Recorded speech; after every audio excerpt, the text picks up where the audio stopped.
Thanks for tuning into our podcast. We love having you here, and it's our mission to bring you all the latest and greatest tips, skills, and know-how to make you the best that you can be. We know that you have it in you, and we're going to show you how. Now, let's get started.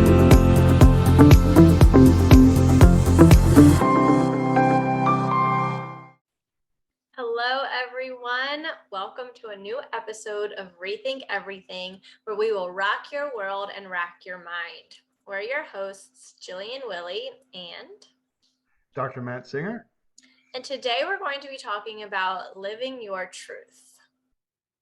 So I want to start this off, if you don't mind, with the story, and I want to get your opinion on this. So I'm going to tell you the story about a 18-year-old, I think it was a girl who her life was absolutely destroyed. I mean, you would have thought the worst thing in the world happened. She locked herself in a room. She wouldn't talk to anybody. She went into a state of depression. Not because one of her family members was killed, and not because she lost her dog, and not because her house blew up, but because she got waitlisted from a college. Doesn't mean she didn't get in. It means she got waitlisted. So she held all her clout on getting into a specific college. And because she got waitlisted, she took it as a rejection. So now she felt rejected, as if a boyfriend broke up with her, as if her best friend dumped her, as if she was completely let down in the worst way. So she was letting this circumstance run her life, ruin it, because not that she didn't get in, she's waitlisted. So now she literally took her entire life and allowed that one circumstance to control it. So let's start there. Okay, so from that story, tell me your perception, your thoughts on that. Yeah, so I actually love this because so many people deal with this on so many different levels, and I've seen this so many times. I've experienced it myself, but it's so much deeper than that surface level. At surface level, if I were her parents, I would probably look at it as, okay, she's upset about the fact that she didn't get into school in this moment, and I would probably say, why is this destroying her life? I wouldn't get it. I would completely disconnect from that. It's one minor thing. Why is it penetrating her life so intensely? But when we really look back at the situation, at what happened, at what she did, is she internalized the message that she got. She didn't simply look at it as, okay, I'm not in, but I've got the possibility. It's still there. It's a wait list. It's not a no. It's just a not now or a maybe. She internalized that as, I'm not good enough, or they don't want me. It's a penetrating rejection for her. So it's a lot more than that surface level of what some other people would look at and say, yeah, it's not a big deal. Maybe they'd be bummed for a little while and get over it. She's got some other things going on. She's got beliefs about herself that this is now just adding a layer onto. So she's really internalizing a deeper message. Yeah. So I want to continue on that. So if you just said something about her beliefs, right? And we always talk about our beliefs create our reality, correct? Absolutely. So now look at the reality she's creating, right? She's proving that law of the universe is true. Yeah, Right? absolutely. Absolutely. Yeah. And that's attracting to her. It's going to attract to her those thoughts that she has about the rejection and I'm not good enough, and, penetrating the rest of her life because she's attracting those thoughts. And it's attracting to her other situations that are going to be equal in vibration to that feeling that she is feeling from that rejection. So yeah, other things in her life are going to have that same feeling, that they're going to elicit the same feeling in her. Absolutely. So then if you think about it, if somebody doesn't know how to control their thinking and they let that completely throw them off. So let's say one scenario is she gets a letter saying you were accepted.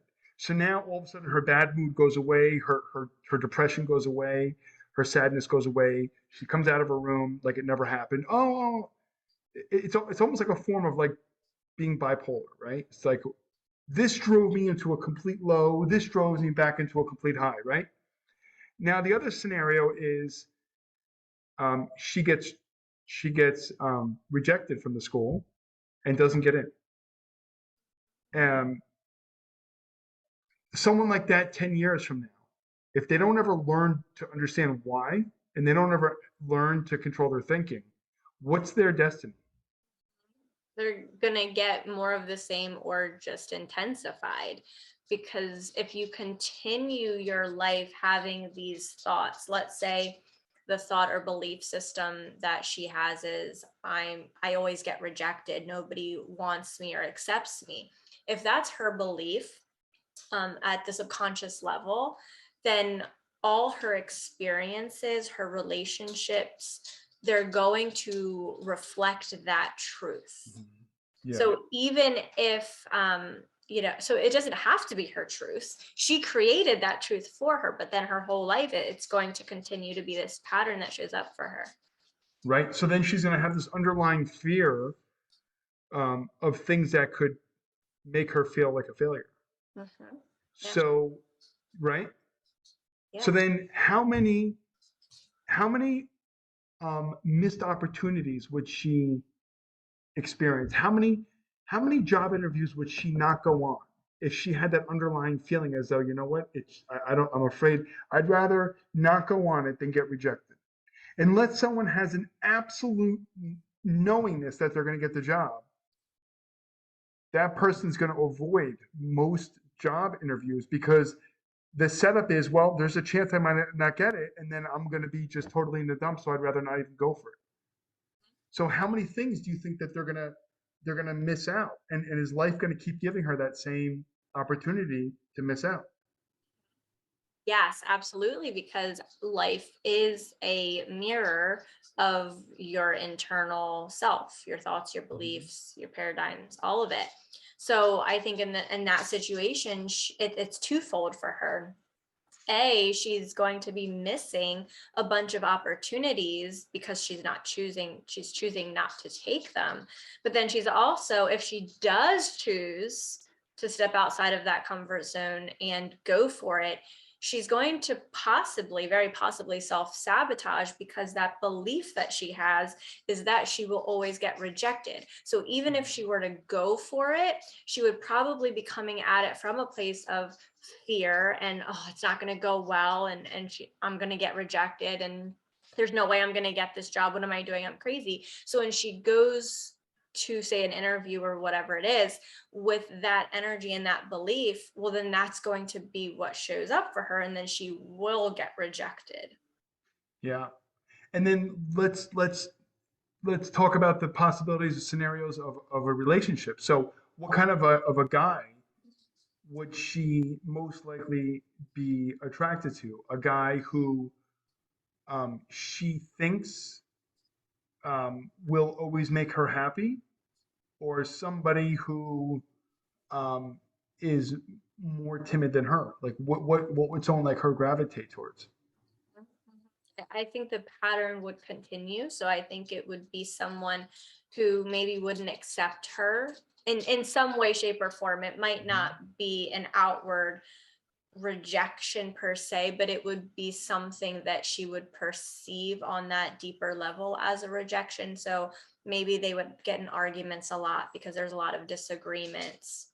Or maybe someone who doesn't treat her very well in one way or another. There would be some kind of butting of heads, and not necessarily like butting heads at the way that other people would perceive it, but there would be something there that would make her feel that kind of rejected feeling. I think that pattern would just continue. Yeah, I love what you said about butting heads because when we really break down like why people butt heads, it's because like let's say my ego has a fear and it says I do not want to feel like a failure, and then I'm with a spouse who is not afraid of failing and has a different personality than me. they're going to want to try and push me into that direction where I have a chance of failing. And if I'm not going to let them take me there, we're going to start butting heads. Oh, let's do this. This is so yeah, but what if we don't get in? What if we don't make it? What if we don't succeed? What if, and we're going to start butting heads because my ego is not going to let me step out of my comfort zone. Because if there's a chance that my ego thinks I could fail, then I'm not going to want to participate in what my spouse wants me to do. Yeah. Unless I can, right? Unless I can communicate that to them, then then what? I mean, look at what's the outcome, right? Mhm. And I think you hit on something really good here that, yeah, we need to communicate with them. And I think a pivotal missing piece to that is we need to first realize it in ourselves that it's even there. A lot of times we don't know that we don't even realize we have fears or that we have beliefs that are deep seated inside of us one way or another. And we need to first do some of that internal work to bring awareness to what we're actually feeling, or why we're actually feeling those things, so that we can even know that they're there to communicate to the people in our lives. Absolutely, because like you're saying, once we have the awareness, then at least that can put us on a path of being willing to change. But if my ego is so afraid of being rejected or put down, I will subconsciously avoid every possibility of ever being rejected or put down, even if that means giving up what I think could be the greatest opportunities, the greatest jobs, the greatest relationships. I'll move away from it in fear of being rejected. I'll do whatever I can to avoid the pain of rejection and stay in the pleasure of feeling safe. Mhm. But then I'm never going to grow. And I'm going to keep repeating the same issues. And I'm going to be saying to you, why do I keep getting myself into the same horrible relationships? Why do I keep getting the same no end job? Why do I keep, having the same problems show up? Why do my friends keep doing this to me or doing that or dumping me or this? Because I'm afraid of growing. So I keep attracting the same friends, the same jobs, the same situations. Absolutely. Absolutely. And I think, what's really powerful about the awareness, not only are you then able to communicate it with other people and therefore increase your relationships and your life, because then it's there, you can start working through that.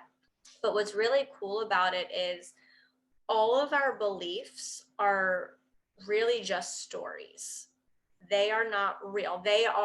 They're real to us because it's the truth that Mhm. we've created about ourselves.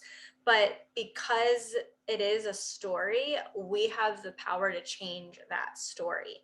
And we Yeah. can then say, well, who do I actually want to be? What beliefs do I actually want to embody? And then we can start the process to change those stories and then become whoever we want to be and have whatever beliefs truly serve us as we grow and evolve. Yeah, that's what I love about this world that we live in. It really is a reflection. And when I'm able to see that what I'm living is a reflection of my thoughts, and when I don't like what I'm living, and I can understand the thoughts I'm thinking or believing, and then I can change them, then immediately my life starts changing. It's amazing. But when I get those times where I'm mind fucking myself and I can't get out of my own way, then I keep perpetuating that same feeling. And then days and days and days can go on with me feeling the same way. And nothing has changed. Nothing's different until I actually change. The mirror I'm looking at, if I want to smile, I can't make the mirror smile. I have to smile and the mirror reflects it back to me. So so let me ask you this. So now taking our case study of that girl who held her whole life on that rejection or not.